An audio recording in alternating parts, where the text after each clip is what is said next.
And finally, let me touch on some religious issues that simmered through the summer.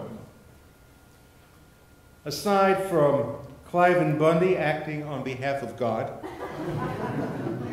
and I do wish people would give God more credit than they do.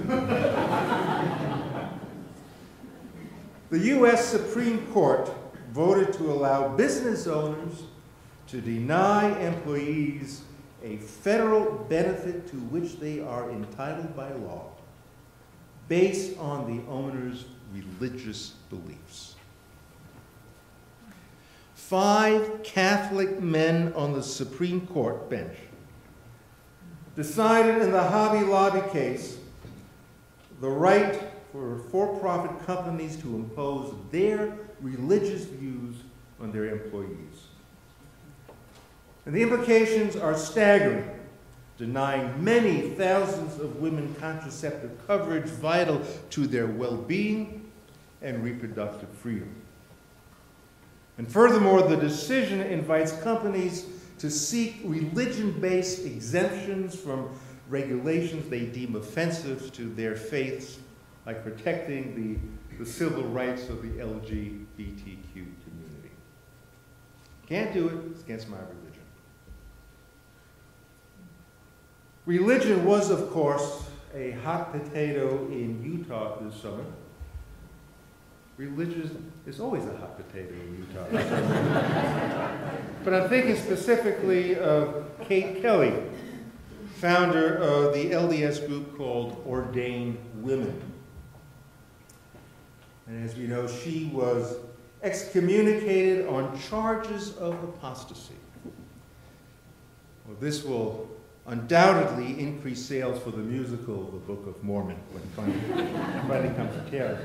But you know, apostasy is an interesting charge in this case of Kate Kelly.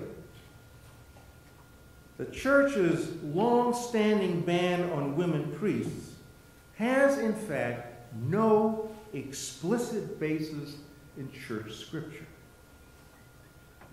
Kelly's bishop explained to her the reason for the excommunication as follows: "You are entitled to your views, but not entitled to promote them."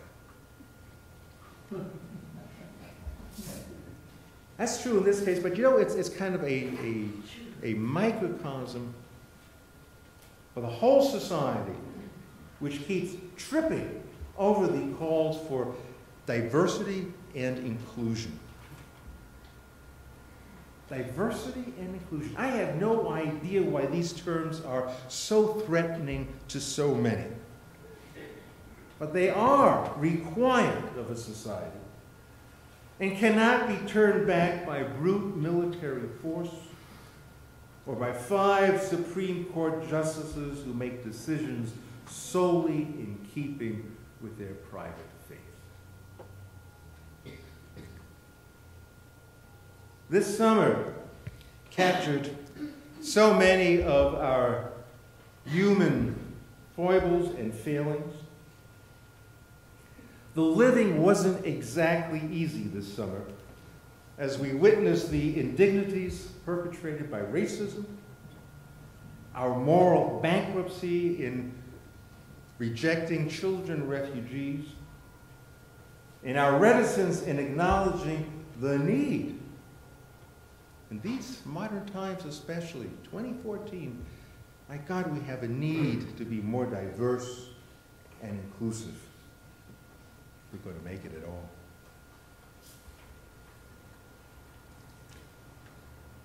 Life insists on an ethical balance, said our transcendentalist sage more than 150 years ago. Well, that's why we attend this little church on 13th East, isn't it? To pray that Emerson was right in depicting the laws of the universe. And if he wasn't right, then we're here to work really hard to make it happen. Our religious work means restoring an ethical balance to the world. And what I love so dearly about this congregation is that we are always ready to work to achieve that goal.